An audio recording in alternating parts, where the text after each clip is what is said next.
Failure of spigot collar in crushing. Spigot का collar जब cursing में फेल होता है तो उसका ये वाला हिस्सा रेजिस्टेंस एरिया में आता है, लेकिन जब पहले स्पाइगोट का कॉलर शेयरिंग में फेल हो रहा था तो उसका ये वाला हिस्सा जो है वो आया था रेजिस्टेंस एरिया में। अब इसका ये वाला हिस्सा रेजिस्टेंस एरिया में नहीं आएगा, बल्कि ये वाला जो एरिया है वो एरिया इसके रेजिस्टेंस एरिया में आएगा। तो इस एरिया को निकालने के लिए हमें स्पाइगोट कॉलर के आउटर डायमीटर में से स्पाइगोट कॉलर का जो इनर डायमीटर है वो हटाना होगा। तो स्पाइगोट कॉलर का आउटर डायमीटर होता है D3 और स्पाइगोट कॉलर का इनर डायमीटर स्पाइगोट की डायमीटर के बराबर होता है, जो कि होता है D2। तो यहाँ पर हमें एरिया मिलेगा A इज इक्वल टू π/4 स्पाइगोट का आउटर डायमीटर का स्पाइगोट के आउटर डायमीटर को यूज करके जो क्षेत्रफल बनता है π/4 D3 स्क्वायर माइनस स्पाइगोट के इनर डायमीटर को यूज करके जो एरिया बनता है π/4 D2 स्क्वायर। तो यहाँ से हमें मिलता है A is equal to π/4 D3 square minus D2 square. ये हमारे पास नेट फॉर्मूला होता है रेजिस्टेंस एरिया का, A is equal to π/4 D3 square minus D2 square. जब स्पाइगोट का कॉलर कर्सिंग में फेल होता है तो उसका रेजिस्टेंस एरिया हम निकालते हैं डायग्राम की सहायता से। तो उसका रेजिस्टेंस एरिया कुछ इस प्रकार से ये वाला होता है। क्योंकि स्पाइगोट कॉलर जब कर्सिंग में फेल होता है तो उसका ये एरिया पीछे खिसकता है, रेजिस्टेंस प्रदान करता है उसे टूटने से बचाने के लिए।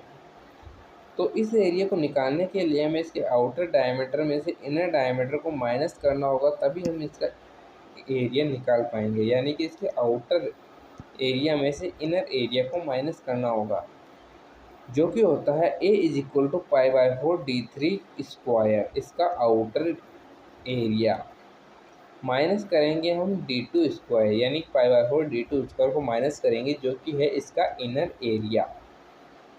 तो यहाँ पर हमें नेट फॉर्मूला मिलता है सिग्मा सी का, जो कि होता है P/A, force upon area. Area यहाँ पर है π/4 D3 square minus D2 square. Failure of cotter pin in shearing. Cotter pin जो होती है वो केवल शियरिंग में फेल होती है। जो कोटर पिन होती है वो केवल शियरिंग में फेल होती है। शियरिंग के कारण इसका ये वाला हिस्सा और नीचे से ये वाला हिस्सा हट जाता है। तो इस हिस्से का एरिया निकालने के लिए हमें कुछ इस प्रकार से डायग्राम बनाना होगा कि इसका जो ये वाला हिस्सा है, ऊपर वाला हिस्सा जी यहाँ से हट जाएगा, ये तो कुछ इस प्रकार से बचेगा यहाँ पर। तो इस हिस्से की जो चौड़ाई है वो यहाँ पर होती है T, जो कि क्वार्टर पिन की विड्थ होती है।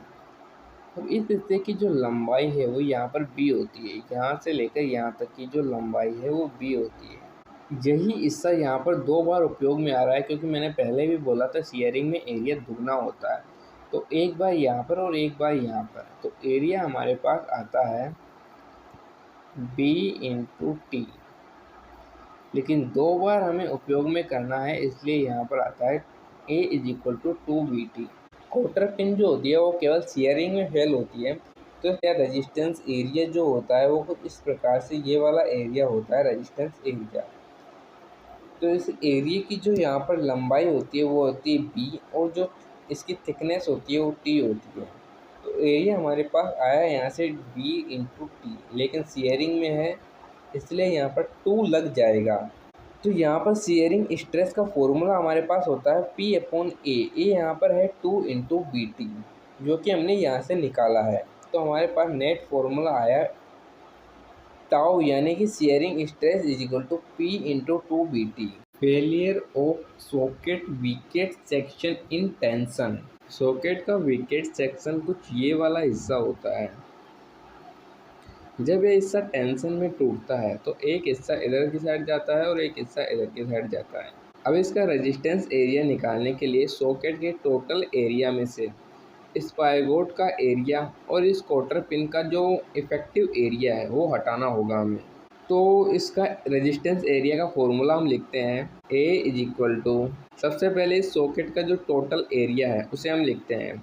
तो सॉकेट का डायमीटर यहाँ पर हमारे पास है D1 और इस स्पाइगोट का डायमीटर हमारे पास है D2। तो सॉकेट का टोटल एरिया अभी हम लिखते हैं π/4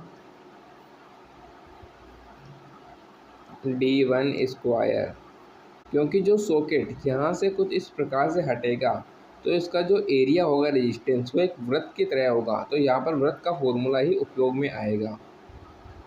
माइनस करेंगे यहाँ पर हम इस स्पाइगोट के एरिया को। स्पाइगोट का एरिया कितना है π/4 D2 स्क्वायर, क्योंकि स्पाइगोट का जो एरिया हटेगा वो भी एक वृत्त की तरह ही आएगा।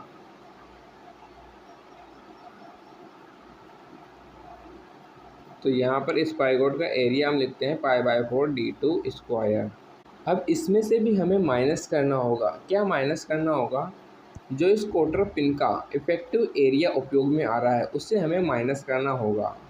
तो क्वार्टर पिन का ये वाला हिस्सा इफेक्टिव एरिया में आ रहा है और ये वाला हिस्सा। अब ये दोनों हिस्से निकालने के लिए हमें इस बीच के हिस्से को हटाना होगा। तो इसके लिए हम क्या करते हैं, जो क्वार्टर पिन की हाइट है यहाँ पर हाइट को निकालते हैं हम। हाइट को कैसे निकालेंगे? इस सॉकेट के आउटर डायमीटर में से यदि हम इस स्पाइगोट का डायमीटर हटा देते हैं तो हमारे पास जो बचेगा वो ये वाला हिस्सा होगा। यही हिस्सा हमें निकालना है। तो हम माइनस करेंगे D1 माइनस D2। ये तो आ गई हाइट। क्वार्टर पिन एक आयत की तरह है, तो आयत का क्षेत्रफल होता है लंबाई इंटू चौड़ाई। तो हाइट हमारे पास आ गई है। अब हम इसकी चौड़ाई लिखेंगे, क्योंकि क्वार्टर पिन की चौड़ाई हमें पता है T होती है, तो यहाँ पर लिखेंगे हम T। तो नेट फॉर्मूला हमारे पास क्या आ गया है, A इज इक्वल टू π/4 को यहाँ से कॉमन लेते हैं हम, π/4 D1 square minus D2 square minus D1 minus D2 into यहाँ पर T। तो यह हमारे पास नेट एरिया का जो रेजिस्टेंस एरिया है, नेट रेजिस्टेंस एरिया, उसका फॉर्मूला आ गया। A is equal to π/4 D1 square minus D2 square minus D1 minus D2 into T। तो सॉकेट वीकेट सेक्शन जब टेंशन में फेल होता है तो उसका रेजिस्टेंस एरिया कुछ इस प्रकार से ये वाला होता है, और इस एरिया में से हम इस एरिया को माइनस करते हैं। माइनस करने के बाद हमारे पास रेजिस्टेंस एरिया बनता है कुछ ये वाला इस प्रकार से। तो इस एरिया का जो आउटर डायमीटर होता है वो क्या होता है, सॉकेट का जो आउटर डायमीटर है यानी कि D1 और जो सॉकेट का इनर डायमीटर होता है D2। तो आउटर में से इनर को हमें माइनस करना होता है, तभी हमारे पास आता है ये वाला पूरा एरिया। तब ये एरिया हमारे पास जब आता है तब इसमें से हमें माइनस करना होता है इस एरिया को, जो कि होता है क्वार्टर पिन का एरिया। इस एरिया का ये वाला हिस्सा और ये वाला हिस्सा ही हमारे मेनली उपयोग में आता है। तो हम इस हिस्से को निकालते हैं पहले। इस हिस्से का जो डायमीटर होता है वो होता है D1 माइनस D2 इंटू जो क्वार्टर पिन की थिकनेस है वो है T। तो D1 माइनस D2 करने पर हमें ये वाला और ये वाला एरिया मिलता है, और इंटू T करने पर हमें क्षेत्रफल मिलता है, क्योंकि जो क्वार्टर पिन है वो एक आयत ही है और आयत का क्षेत्रफल होता है लंबाई इंटू चौड़ाई। तो चौड़ाई हमने यहाँ पर निकाल ली T है, और लंबाई हमने यहाँ पर निकाल ली D1 माइनस D2 है। जो हमारे पास नेट फॉर्मूला होता है रेजिस्टेंस एरिया का वो होता है A is equal to π/4 D1 square minus D2 square.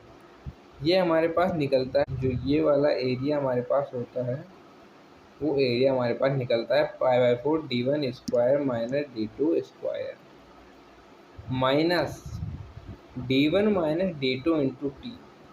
ये जो एरिया होता है वो कुछ ये वाला एरिया होता है क्वार्टर पिन का एरिया। तो यहाँ से हम आगे चलते हैं सिग्मा T। टेंसाइल स्ट्रेस का फॉर्मूला हमें पता होता है P/A। ए यहाँ पर हमने निकाला यहाँ से pi d1 square minus d2 square minus d1 minus d2 into T. Failure of socket collar in crushing. जब सॉकेट का कॉलर कर्सिंग में फेल होता है तो उसका कुछ ये वाला हिस्सा रेजिस्टेंस एरिया के रूप में आता है, क्योंकि जो सॉकेट है वो गोल आकार के रूप में होता है और जो क्वार्टर पिन है जब इसके अंदर से निकलती है तो कुछ इस प्रकार से रेजिस्टेंस एरिया उत्पन्न करती है। ये वाला एरिया और ये वाला एरिया रेजिस्टेंस एरिया के रूप में होता है, क्योंकि बीच में तो यहाँ पर स्पाइवोट होता है। तो अब हम इसका 2D डायग्राम बनाते हैं और फिर इसका फॉर्मूला लिखेंगे। तो इसका 2D डायग्राम कुछ इस प्रकार से बनता है। यहाँ पर इस प्रकार से रेजिस्टेंस एरिया उत्पन्न करती है, एक ये वाला और एक ये वाला। जो इसका आउटर डायमीटर है वो यहाँ पर होता है D4 और जो इसका इनर डायमीटर है वो यहाँ पर होता है D2 और जो क्वार्टर पिन की थिकनेस होती है यहाँ पर वो होती है T। तो ये एक आयत की तरह है, इसका फॉर्मूला भी हम आयत के फॉर्मूले से लिखेंगे। जो आयत का क्षेत्रफल का फॉर्मूला होता है लंबाई इंटू चौड़ाई। तो यहाँ पर भी इसका फॉर्मूला आएगा D4 इंटू टी। तो सबसे पहले हम इसके जो ये आउटर डायमीटर है, आउटर एरिया है जो इसका, इस एरिया को निकालेंगे। फिर ये अंदर वाला एरिया इसमें से माइनस करेंगे। तो लिखते हैं हम सबसे पहले इसका outer area A is equal to D4 into T minus जो ये इनर एरिया है, यहाँ पर जो इनर वाला एरिया है इस एरिया को माइनस करेंगे, तभी हमारे पास ये वाला और ये वाला एरिया आ पाएगा। तो इनर एरिया का फॉर्मूला क्या है D2 इंटू टी। क्योंकि इनर एरिया भी एक आयत है तो इसका फॉर्मूला भी आयत के फॉर्मूले से ही हम लिखेंगे। तो यहाँ पर नेट फॉर्मूला हमारे पास आता है A is equal to T, यहाँ पर हम कॉमन लेते हैं D4 माइनस D2। तो ये हमारे पास रेजिस्टेंस एरिया का फॉर्मूला आ गया A is equal to T into D4 minus D2। तो उसका रेजिस्टेंस एरिया कुछ इस प्रकार से ये वाला होता है,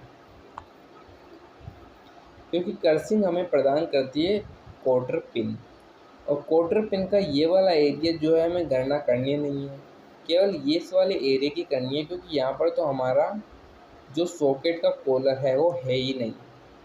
तो इस एरिया की गणना तो हम करेंगे ही नहीं, हमें करनी है केवल इस एरिया की और इस एरिया की गणना। तो इसे निकालने के लिए हमें इस आउटर डायमीटर में से इनर डायमीटर को माइनस करना होगा, इनटू करना होगा थिकनेस के, क्योंकि क्वार्टर पिन से जो रेजिस्टेंस एरिया उत्पन्न हुआ है वो भी एक आयत की तरह ही होगा, क्योंकि क्वार्टर पिन भी हमारी एक आयत की तरह ही है। तो यहाँ पर रेजिस्टेंस एरिया में प्राप्त हुआ A is equal to D4 minus D2, ये इंटू यहाँ पर आ जाएगा T, क्योंकि जो आयत का क्षेत्रफल होता है वो लंबाई इंटू चौड़ाई होता है। लंबाई यहाँ पर D4 माइनस D2 आ गई और चौड़ाई यहाँ पर T आ गई। Failure of socket collar in shearing, यहाँ पर कॉलर नहीं लिखा गया है, आप लोग समझ लेना। Failure of socket collar in shearing, जब सॉकेट कॉलर शेयरिंग में फेल होता है तो उसका रेजिस्टेंस एरिया कुछ ये वाला होता है, लेकिन यह एरिया दुगना हो जाता है। तो इस रेजिस्टेंस एरिया का हम 2D डायग्राम बनाते हैं यहाँ पर कुछ इस प्रकार से।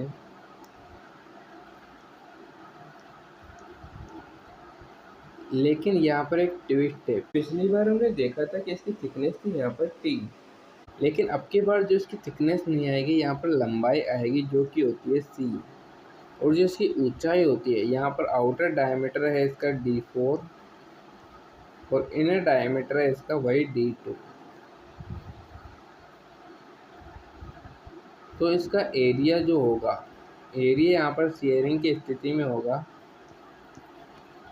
एरिया होगा यहाँ पर इसका D4 minus D2 into C, क्योंकि हमें केवल इफेक्टिव डायमीटर निकालना है, इफेक्टिव एरिया निकालना है, बाकी को माइनस करना है। जैसा कि हमने पहले बात की थी, शेयरिंग में जो एरिया होता है दुगना होता है, तो यहाँ पर 2 लगा देंगे, क्योंकि एक एरिया ये वाला है, इस साइड का एरिया है एक, और एक एरिया इस साइड का है। तो दोनों साइड के एरिया को जब निकालते हैं 2 से मल्टीप्लाई करना होता है। तो हमारे पास रेजिस्टेंस एरिया आ गया A is equal to 2 into D4 minus D2 into C। Failure of socket collar in shearing, यहाँ पर कॉलर नहीं लिखा गया है, आप लोग समझ लेना। Failure of socket collar in shearing, तो उसका रेजिस्टेंस एरिया होता है कुछ इस प्रकार से, ये वाला। क्योंकि जब शेयरिंग में सॉकेट कॉलर फेल होता है तो जो कोटर पिन होती है वो उसके अंदर से निकलती है कुछ इस प्रकार से। जब निकलती है तो दोनों साइड के एरिया को रेजिस्टेंस एरिया के रूप में उत्पन्न करके जाती है वो। तो इस एरिया को निकालने के लिए हमें माइनस करना होगा आउटर डायमीटर D4 में से इनर डायमीटर D2 4 इंटू करना होगा CK, क्योंकि जो ये एरिया है वो है एक आयर, क्योंकि कोटर पिन होती है एक आयर। तो यहाँ पर एरिया हमने निकाला D4 माइनस D2 इंटू सी यहाँ पर क्या है, जो सॉकेट कॉलर है उसकी लेंथ है यहाँ पर C, और D4 माइनस D2 यहाँ पर है इसकी ऊंचाई। एक तरीके से ये लंबाई हो गई, ये चौड़ाई हो गई। आयत की क्षेत्रफल के रूप में हम देखें तो A is equal to D4 minus D2 into C, और शेयरिंग में है इसलिए यहाँ पर 2 लगेगा। तो यहाँ पर शेयरिंग स्ट्रेस का फॉर्मूला हम जानते हैं P अपॉन A, तो A यहाँ पर आ गया 2 into D4 minus D2 into C. तो shearing stress is equal to P upon 2 into D4 minus D2 into C.